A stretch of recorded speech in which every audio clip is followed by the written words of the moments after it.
여러분 반갑습니다. 이노겸입니다. 민간경비 두 번째 시간입니다. 이번 시간에는 민간경비가 성장하는 데 대한 이론적 배경에 대해서 한번 알아보도록 하겠습니다.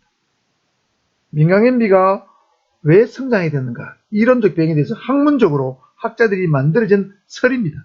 그러니까 전부 다 이론이죠. 자, 여기 보면 7가지 이론이 있습니다. 7가지 이론이 있는데 앞에 나온 4가지 이론이 기본적인 전통적 이론입니다. 오래전부터 있어왔던 이론이에요. 경제환원론, 공동화 이론, 이익집단 이론, 수익자 부담 이론. 경공이수죠. 이것이 전통적 이론이고, 5번째부터는 민영화 이론, 제한서비스 공동생산 이론, 지역사회 경찰활동 이론, 최근에 나온 이론들입니다. 어떤 교재는 민영화 이론까지 나오는데 이 2가지 이론 없는 게 있고 있는 책도 있습니다. 그래서 지도사 시험도 약간씩 깊이가 깊어지고 있기 때문에 다루는 김에 7가지 이론을 다 한번 다뤄보도록 하겠습니다. 자, 경공이수 요거 먼저 알아두시고요. 자, 이론가니까 여러분 복잡한데 아마 제 설명을 듣고 나면 그렇게 복잡한 것이 아니구나 이해하시게 될 겁니다. 마지막 부분에는 요 이론을 한마디로 정리해서 여러분이 머릿속에 확 박히도록 정리해서 말씀드리고 있겠습니다. 먼저 경제환원론입니다. 이거 민간경비 성장의 이론적 경영을 경제와 관련시켜서 나온 이론이에요. 예를 들면, 자, 뭐 보십시다. 이 개념. 경기가 침체되면 실업자가 증가하겠죠. 실업자가 증가하면 범죄가 증가한다고 보는 거예요. 범죄가 증가하면 여기에 대응하기 위해서는 역시 민간경비가 필요하다는 거죠. 민간경비가 성장할 수밖에 없다는 이론이죠. 이게 경제환원론의 골자입니다. 경기 침체, 실업자 증가, 범죄 증가, 민간경비 성장. 자, 이 이론의 이론적 근거는 뭐냐면 미국에서 65년도부터 72년도까지는 굉장히 경기가 침체돼 있어요. 이 침체기에 어떤 학자가 살펴보니까 민간경비 시장이 크게 성장했다는 거죠. 미국은 이때 많이 성장했다는 거죠. 그러니까 경기 침체기에 민간경비 시장이 많이 성장한 그거를 관찰해 본 거예요. 그래, 경험론적으로 관찰해 본 거죠. 그래서 이 이론은 직접 어떤 경제 침체기였던 이 시기를 관찰해 본 경험에서 나온 어떤 이론입니다. 즉 사회현상, 특정한 시간대, 특정한 시기에 나온 사회현상은 경험론적 관찰에 이론적 근거를 두고 있습니다. 경험론적 관찰이죠. 근데 이거 타당성이 있을까요? 여러분, 경기가 침체되면 일반적으로 실업자가 증가합니다. 범죄가 증가하겠죠. 그러나 실업자가 증가한다 해서 그 범죄가 반드시 증가한다? 이건 꼭 그렇지 않습니다. 증가할 수도 있고 감소할 수도 있겠죠. 그럼 경기 침체가 되면 민간경비 시장이 성장할 수도 있지만 민간경비 시장이 위축될 수도 있어요. 경기 침체됐기 때문에 민간경비도 웬만하면은 민간경비 시장과 계약 안 하고 직접 어떤 자기 스스로 자경주의 경영이 강화돼 가지고 민간경비업체에 의탁을 안 할 수도 있겠죠. 경비를 안 맡길 수도 있습니다. 오히려 민간경비 시장이 위축될 수도 있죠. 그러니까 이 이론의 취약점은 뭐냐면 이게 경기 침체가 민간경비 시장과 시장의 성장과 직접적인 관계가 있는 것이 아니고 단순한 상관관계밖에 없는데 마치 반드시 원인과 결과처럼 봤다는데 이론적 취약점이 있습니다. 일부는 맞고 일부는 틀리다. 이것이 바로 이 이론의 문제점이 되겠습니다. 여러분들 그렇게 생각하죠? 반대로 생각하면 그러면 자 경기가 예를 들면 호황이면 실업자가 감소되겠죠. 그럼 실업자가 감소되면 범죄도 감소되겠죠. 그럼 민간경비 시장이 위축해야 되잖아요. 그렇지 않잖아요. 경기가 호황이 되면 오히려 민간경비 시장이 더 성장할 수도 있습니다. 잘 먹고 잘 살기 때문에. 돈이 흥청망청. 여러분 제가 볼 때는 범죄는 주로 돈이 많은 곳 또는 여자가 있는 곳, 술이 있는 곳에서 주로 범죄가 생기더라고요. 제가 경찰생활 해보니까. 그러니까 경기가 막 잘 돌아가면 범죄가 더 늘어날 수도 있어요. 그 돈을 노리고.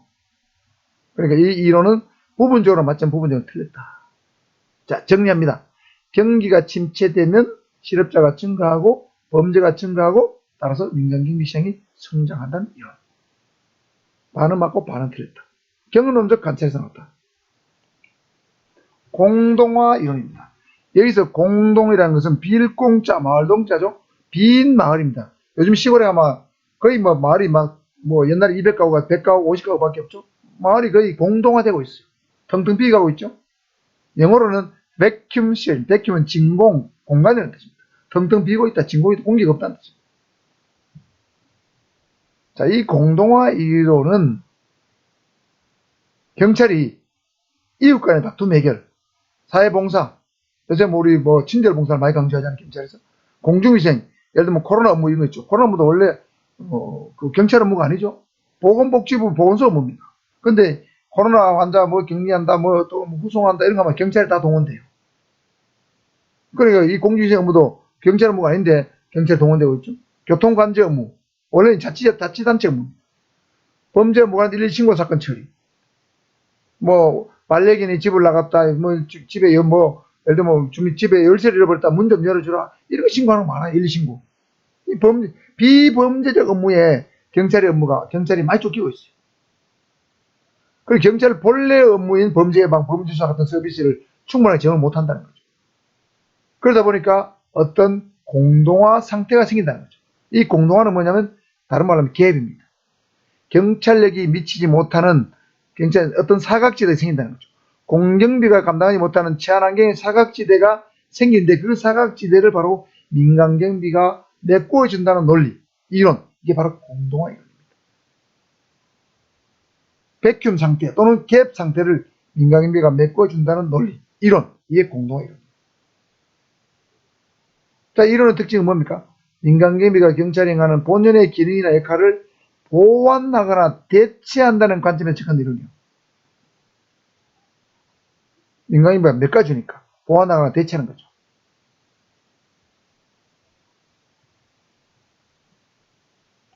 보세요. 자, 이게 예를 들면 한 경찰서의 관할 구역을 칩시다. 이 원이 큰 원이. 그런데 이 경찰이 순찰을 돌고 경찰 활동을 많이 합니다. 순찰도 하고 순찰도 돌고 교통 단속도 하고 활동을 많이 합니다. 낮이고 밤이고. 그런데 요 작은 동그라미, 요런 동그라미, 요 네모 이런 것들은 경찰력이 미치지 못하는 곳이 분명히 있죠. 이게 사각지대예요. 요 사각지대를 민간경비가 메꿔준다는 이론, 이게 바로 공동화 이론이죠. 그래서 이 전체 경찰 활동하고 요 작은 동그라미 네모 같은 요 민간경비 활동이 상호 협력관계에 있다는 거죠. 또는 역할 분담 관계에 있다는 이 이론입니다. 그렇게 경찰은 상호 협력관계에 있지 상호 갈등관계나 경쟁관계에 있는 것이 아니라는 겁니다. 이거 알아둬야 되겠죠? 이 공동화 이론은 경찰과 민간경비의 관계를 상호 협력관계 또는 역할 분담 관계에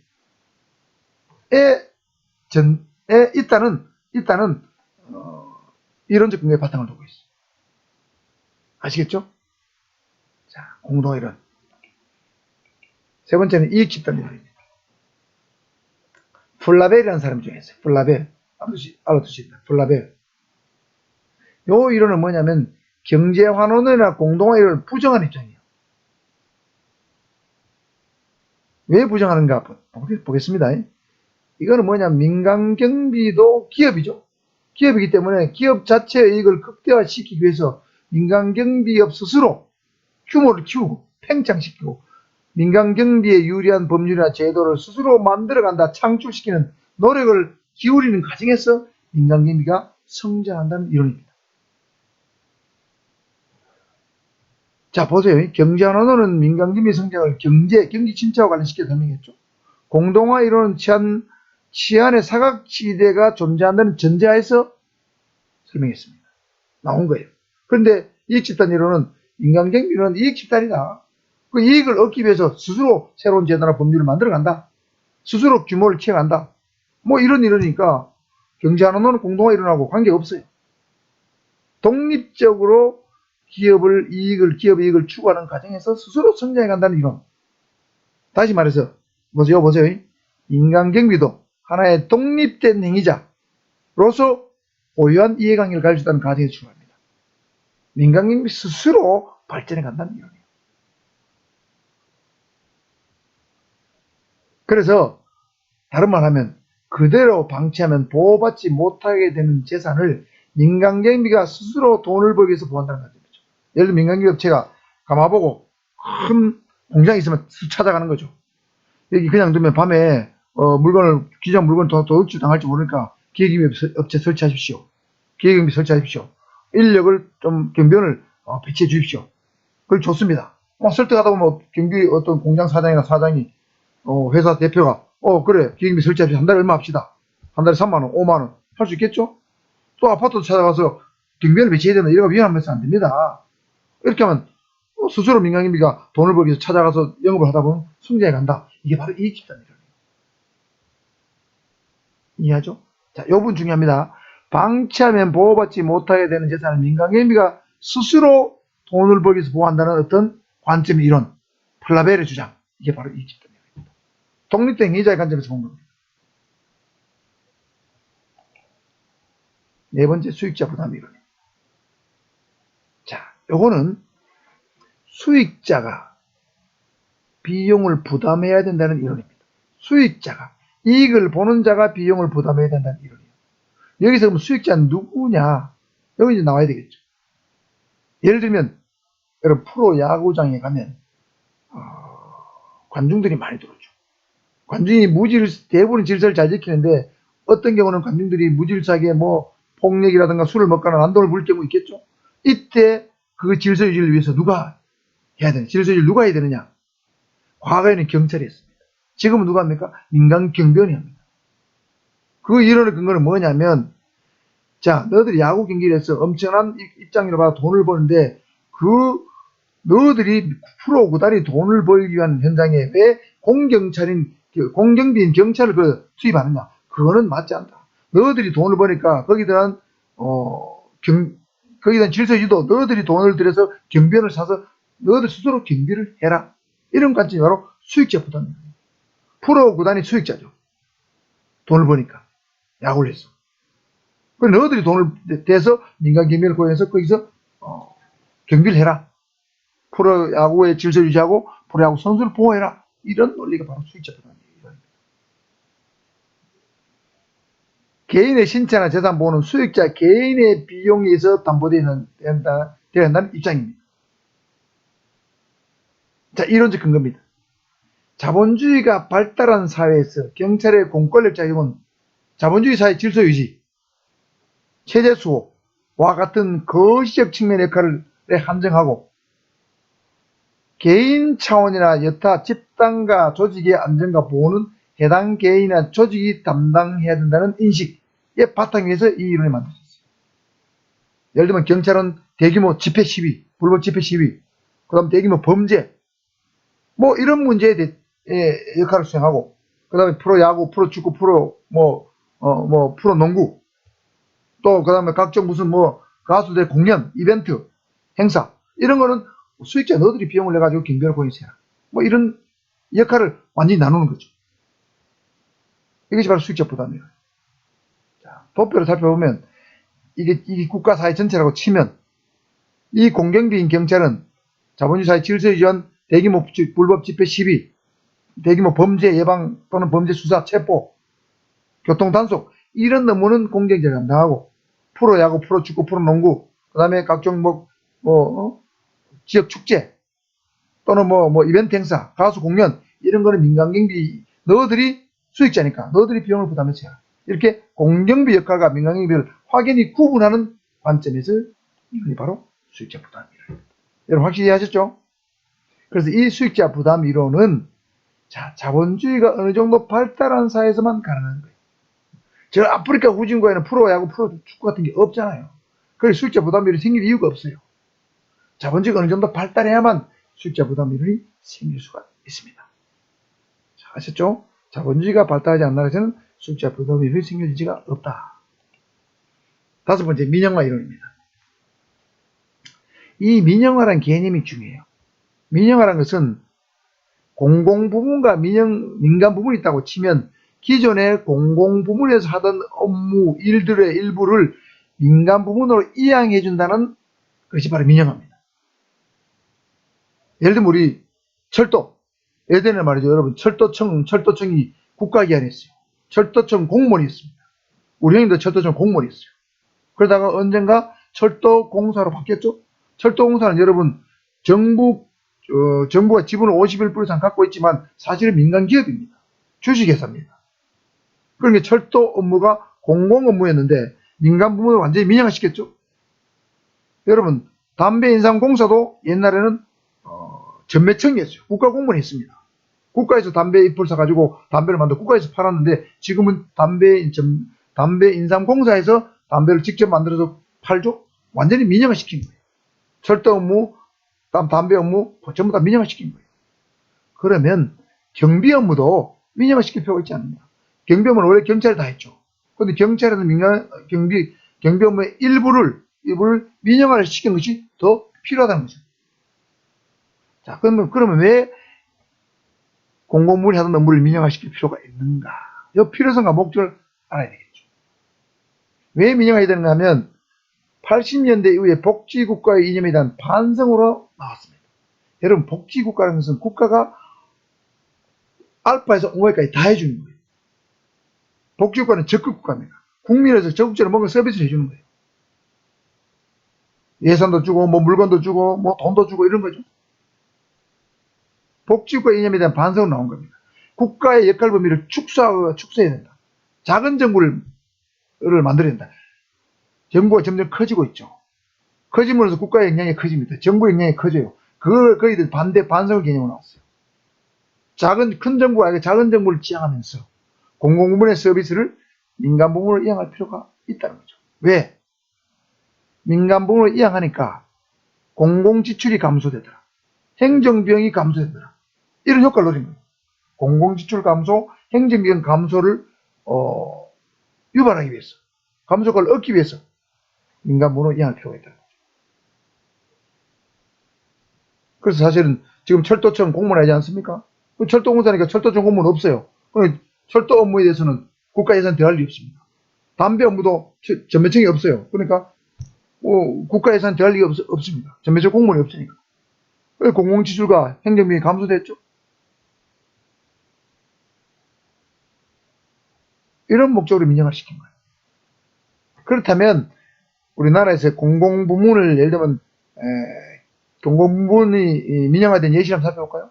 우리 경비에 관련해 보면 민간경비업 5종 세트, 이게 바로 경비 업무가 민영화된 겁니다. 시설경비, 호송경비, 신변보호, 기획경비, 특수경비, 이거 옛날에 없었어요. 1976년 이전에 없었습니다. 1976년대 우리나라에 경비업법이 생겼잖아요. 경비업법이 생기기 전에 이게 없었잖아요.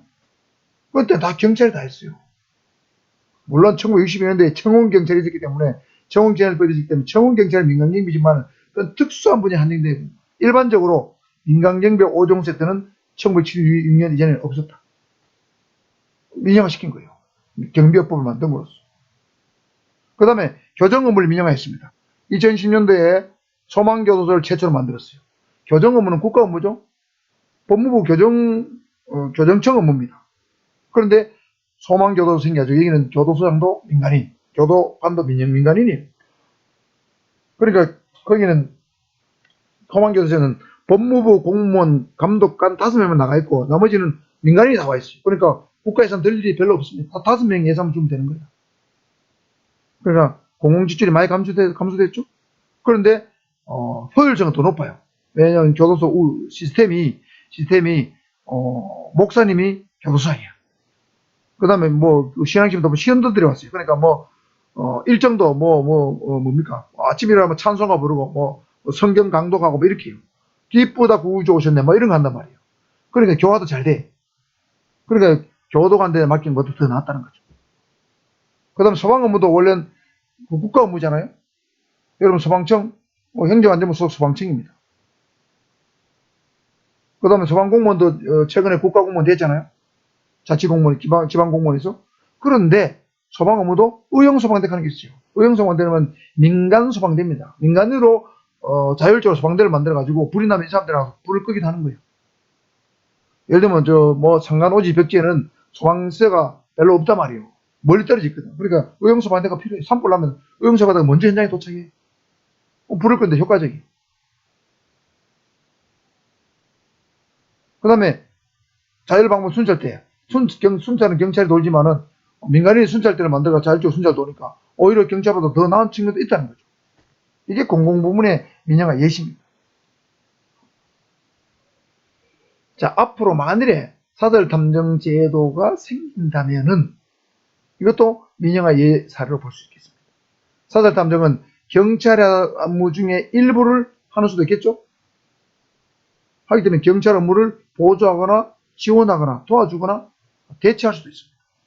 예를 들면 미아나 가출이 있다. 경찰이 지금 찾죠. 근데 사설탐정 생기면 미아나 가출을 찾는 것을 경찰도 찾고 탐정도 찾고 이렇게 될 수도 있겠죠.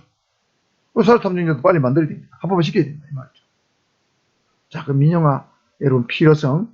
자, 중요한 거 복지국가 이념에 대한 반성 이거 중요합니다. 그 다음에 작은 정부 중요합니다.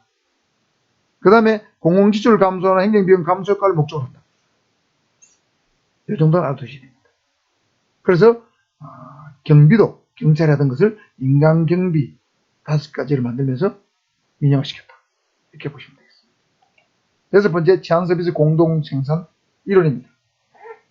제한서비스를 공동으로 생산한다. 그러면 공동생산하기 전에는 제한서비스를 일방 생산했다. 또는 단독 생산했다. 이렇게 보시면 되겠죠. 자, 그래서 과거에는 제한서비스를 경찰이 단독으로 생산했는데 최근에 와서는 제한서비스를 민간과 같이 합동으로 공동으로 생산하는 것이 더 제한서비스 향상에 기여한다. 또는 국민의 범죄 예방, 질서 유지에 더 기여한다는 이론이 바로 제한서비스 공동생산 이론입니다. 예를 들어 볼까요? 보세요. 옛날에 음주단속을 경찰이 단독으로 했는데 경찰과 시민이 합동 음주단속을 한다. 또는 교통 캠페인을 경찰이 단독으로 하다가 시민과 같이 합동으로 교통 질서 캠페인을 한다. 또는 경찰과 민간인이 합동으로 순찰을 돈다. 경찰과 민간 방범대가 합동으로 방범대 조직에서 순찰을 돈다. 이런 게 전부 다 제한서비스 공동생산이죠. 그 다음에 어떤 범인을 못 잡고 있는데 범죄 신고 포상금을 걸어서 공개 수배를 통해서 범인을 잡는다면 이거는 사실은 범인 잡는 건 경찰의 업무인데 일반 시민의 신고로 잡는다면 또는 일반 시민이 직접 체포해 준다면 이거는 제한서비스 공동생산을 봐야 되겠죠. 여기서 적절한 신고 포상금 제도를 준다. 공개 수배를 한다. 이런 건 다 제한서비스 공동생산에 관계됩니다. 또 경찰이 간이 도난 경보기를 구매해서 일반 주택에 개인에게 나눠준다. 그걸 설치했다. 이것도 제한서비스 공동생산입니다. 원래 개인이 사서 개인이 해야 되는데 경찰이 사서 개인한테 주는 거죠. 이런 정책을 많이 했습니다. 그래서 창문을 딱 열면은 또 경보기가 작동해요. 이게 도난 경보기 1,000원밖에 안 갑니다. 창문을 딱 설치해 놓으면 열면은 엄청나게 센 소리가 나요. 경보가 작동합니다. 이게 전부 다 공동생산이죠. 그래서 제한서비스도 경찰과 민간경비가 협력해서 수행하는 것이 더 효율적인 거죠. 그래서 지금 여러분 가만 보세요. 우리 사회에 경찰이 순찰 돌고 있지만 아파트는 경비원이 있고 공장에는 기계경비가 있고 그렇죠? 어떤 오피스텔 같은 데 경비원이 있죠? 그 다음에 차단기가 있고 이런 것들은 다 경비 업무를 경찰과 민간경비가 나눠서 하고 있다고 해야 됩니다. 원래 경찰이 해야 되는 걸 민간경비 하고 있잖아요. 그것도 제한서비스 공동생산으로 봐야 됩니다. 그래서 이 개념을 한번 정리하면 경찰이 근본적으로 안고 있는 사후대응적 경찰활동, 사후대응적이라는 것은 범인의 체포, 구속 같은 걸 말해요. 법집행. 이런 걸 주로 했잖아요. 경찰활동 한계를 일부 확보하고 시민의 안전조건을 증대시키기 위해서 민간 부분의 능동적 참여를 다각적으로 유도해서 경찰과 시민들이 제한서비스를 공동으로 생산한다고 하도록 한다는 이론이 되겠습니다. 그래서 시민은 생산의 객체였는데 지금은 생산의 객체이면서 생산의 주체로 작동하는 거죠. 예를 들면 경비원, 경비서비스의 주체죠. 경찰의 보호를 받는다는 측면에서 보면 경비서비스의 객체지, 제한서비스의 객체지만 자기가 직접 경비를 하니까 제한서비스의 주체이기도 하죠. 민간경비서비스 주체이기도 합니다. 그러니까 경비원은 제한서비스 생산 객체이면서 생산 주체로 작용하는 거죠. 이것이 바로 제한서비스 공동생산입니다. 그러니까 크게 보면 경찰과 민간경비가 사회 전체의 안전을 위해서 공동으로 경비 서비스를 생산하고 있다. 이렇게 보시면 되겠습니다. 그래서 제한서비스 공동생산의 유형은 유형이 있는데 크게 네 가지로 나눕니다. 이렇게 도표로 나눠지는데 이건 어떤 책은 있고 어떤 책이 없는데 이게 시험 문제 나온 적이 있어서 한번 살펴보겠습니다. 요거는 제한서비스 공동생산 유형이 시민들과의 협동 수준이 높으냐 낮으냐에 따라서 개인적 활동과 집단적 활동으로 나눠지고 경찰과의 협조가 높으냐 낮으냐에 따라서 소극적이냐 적극적이냐 나눠집니다. 자, 한번 살펴볼까요? 자, 이 부분은 시민들과의 협동, 시민들 간의 협동 수준입니다. 시민들끼리 얼마나 협조를 잘하는가. 이 부분은 경찰과 시민이 얼마나 협조를 잘하는가 기준입니다. 그래서 보세요. 제1유형, 2유형, 3유형, 4유형이 있습니다. 1유형은 개인적, 소극적 제한서비스 공동생산이에요. 개인적, 소극적. 개인적, 소극적 자율방법 활동입니다. 개인적, 소극적은 뭘까요? 1유형은 자, 집을 범죄로 지키는 활동. 예를 들면 비상벨을 내 집에 설치한다. 집에 자물쇠를 추가로 설치한다. 우리 집에 보안등을 설치한다. 이건 개인적 활동이죠. 그리고 경찰과 아무 관계가 없어요. 경찰과 협조하는 수준은 소극적이에요. 그러니까 이거는 개인적, 소극적 방법 활동입니다. 스스로 호신술을 습득한다. 호각을 유도하고 다닌다. 위험한 어떤 골목길은 심하게 피해 다닌다. 이런 것도 자신의 몸을 스스로 보호하는 활동이죠. 이것도 개인적, 소극적 활동입니다. 경찰과 관계 없습니다. 이걸 제1유형이라고 불러요. 제2유형은 볼까요? 경찰에 범죄 신고를 한다. 경찰이 적극 협조하는 거죠. 예를 들면 살인범이 있는데 공개 수배가 됐다. 내가 보니까 신고를 했다. 그럼 신고 포상을 받겠죠. 그러면 개인적 활동인데 경찰과 수준의 협조 수준은 적극적이에요. 그러니까 이건 개인적, 적극적 자율방법 활동이죠. 범죄 신고 또는 어떤 중요한 범행을 목격할 경우에 거기에 대해서 경찰서에 가서 증언을 한다. 목격자 진술을 한다. 이런 것들은 다 개인적, 적극적 자율방법 활동이기 때문에 제2유형에 속합니다. 제3유형은 집단적, 소극적 자율방법 활동이에요. 볼까요? 예를 들면 주민들이 스스로 자율적, 독립적으로 어떤 단체를 만듭니다. 그래서 그 단체에서 범죄에 관해서 주민들에게 정보를 제공하거나 특정 범죄에 대해서 주민의 경계심을 제고하거나 아파트 전체 또는 빌라 전체에 보안등을 전부 설치하거나 보수를 하거나 이런 건 집단적 노력이죠. 집단적 노력이에요. 예를 들면 아파트에 제가 연재 형사과정 할 때는 특정 아파트에 자동 주차장에 설치된 주차장에 주차된 자동차에 조그마한 창문을 깨고 전부 차 안에 든 물건을 다 털어간 사례가 또 절도범죄가 다수 발생했어요. 하루 저녁에 보니까 밤 2시부터 3시 사이에 발생했더라고요. 그 시간에 경비를 전부 잤어요. 전부 자도록 되어 있는 시간이었어요. 그 시간을 노리고 들어온 거예요. 그러니까 입주 대표에서 난리가 났어요. 그러니까 우리 전부 다 주차장에 보안등을 증설하자. 증설했어요. 그러면 이게 바로 집단적 소극적 경찰 활동이죠. 경찰과 관계없이 이루어졌잖아. 그런데 집단적으로 이루어졌죠. 이 제3유형이에요. 그 다음에 주민이 공동으로 경비원을 고용했다. 입주자 대표에서 공동으로 경비원을 10명 고용해서 우리 아파트 우리 스스로 지키자. 그러면 이건 집단적 소극적 방법 활동이죠. 이 제3유형입니다. 자, 이해가죠? 제4유형은 집단적 적극적 활동이에요. 예를 들면 주민들이 단체로 이웃 안전 감시단을 만들어서 집단으로 감시를 한다. 예를 들면 아동 학대가 우리도 아파트에 굉장히 많은 것 같아. 그러면 안전 감시단을 만드는 거예요. 집단적으로. 그래서 경찰하고 협조를 해서 경찰 협조해서 우리가 이웃 안전 감시단 활동을 할 테니까 우리가 신고하면 적극적으로 출동해 주라.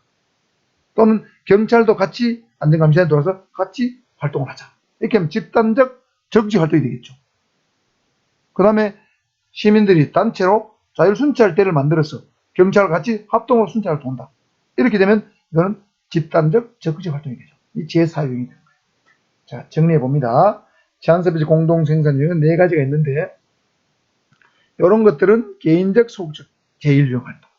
이런 것들은 신고라든가 목격 증언하는 것은 제2유형. 그 다음 이런 것들은 제3유형 집단적 소극적 3유형. 제4유형은 집단적 적극적 활동 제4유형. 그래서 어떤 예시를 들면서 이런 것들은 제한서비스 공동생산 유행 중에서 제 몇 유행에 해당하는가, 이런 식으로 문제를 낸다는 거죠. 아시겠죠? 자, 제한서비스 공동생산 이론과 관련해서 4가지 유형을 살펴봤습니다. 자, 마지막입니다. 지역사회 경제활동 이론입니다. 자, 이거는 커뮤니티 팔러시를 불러요. 미국에서 70년대에 나온 이론이에요. 지역사회 경찰활동 이론의 골자는 뭐냐면, 경찰과 지역사회와의 긴밀한 협력관계를 형성하는 것이 범죄 예방이라든가 범인 검거에 굉장히 효율적이더라 하는 겁니다. 그래서 경찰관이 예를 들면 지정된 순찰 코스만 도는 것이 아니고, 순찰을 돌면서 편의점도 들어가서 편의점 주인하고 얘기도 하고, 그 다음에 슈퍼마켓도 들어가보고, 빵집에도 들어가보고, 길 가는 시민과 상담도 대화도 하고, 어린 놀이터도 들어가서 어린이하고 얘기도 하고, 지나가는 청소년 만나서 혹시 학교 폭력이 있는지 없는지, 왕따가 있는지 없는지 이런 것도 물어보고, 이렇게 지역 주민들과 긴밀한 대화를 통해 가지고 그 지역 사회를 구석구석 속속들이 파악을 하는 것이 훨씬 범죄 예방과 범인 검거에 유리하다는 거죠. 이런 이론이 바로 지역사회 경찰활동 이론적 근거예요. 그래서 여기서 더 나아가서 경찰과 민간경비와의 긴밀한 협력, 접촉을 통해서 범죄 예방, 범인 검거, 법 집행의 효율성을 증대시켜야 된다는 이론이 바로 지역사회 경찰활동입니다. 그러니까 지역사회와 유리된 경찰, 유리한 말은 지역사회와 격리된 떨어진, 지역사회와 멀리 떨어진 경찰활동 말이에요. 지역 주민과 일체 단절된 경찰활동, 이거는 좋지 않다는 거죠. 예를 들면 지역사회 유리된 경찰활동은 옛날에는 굉장히 효율성이 있었어요. 옛날에는 우리 어릴 때마다 말이죠, 순사 한 명이 있으면 말이죠, 그 지역 천주가 다 됐습니다. 순사가 예를 들면 애가 울 때도 순사가 온다 하면 애가 울다 그러면 그쳤다고 그러죠. 그만큼 순사는 무서운 존재였으며 범죄 예방 효과가 뛰어났어요.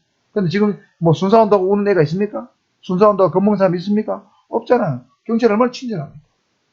그러다 보니까 경찰의 어떤 권위가 좀 떨어지다 보니까 어떤 범죄 예방 효과가 좀 오히려 약화됐어요. 그래서 그런 어떤 문제점을 보완하기 위해서 지역 주민과 굉장히 긴밀한 협력을 하는 것이 오히려 현대사회에서는 더욱더 범죄 예방에 도움이 된다, 이런 이론이 되겠습니다. 자, 정리하면 뭡니까?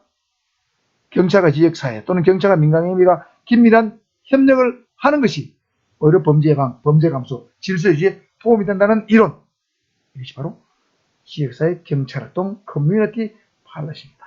이런 얘기입니다. 자, 그러면 정리해서 한번 말씀드려 보겠습니다. 자, 이론이 복잡하기 때문에, 자, 먼저 경제환원론은 경기가 침체되면 실업자가 증가하고, 실업자가 증가되면 범죄가 증가하고, 이 범죄 증가를 막기 위해서 민간경비가 성장한다는 이론. 경험론적 관찰의 근간 이론이라고 그랬죠. 부분적으로 맞고 부분적으로 틀리다고 했습니다. 공동화 이론은 뭐였습니까? 치안의 사각지대를 민간경비가 메꿔준다는 이론. 그래서 치안의 사각지대를 민간경비가 보완하거나 대체한다는 이론이 되겠습니다. 이익집단 이론은 경제환원론, 공동화 이론을 부정하는 이 바탕에서 시작되었죠. 민간경비 스스로 돈을 벌기 위해서 스스로 민간경비가 성장한다는 이론. 방치하면 보호받지 못하게 되는 재산을 민간경비가 스스로 돈을 벌기 위해서 발전시켜 나간다는 이론이 이익집단 이론이 되겠습니다.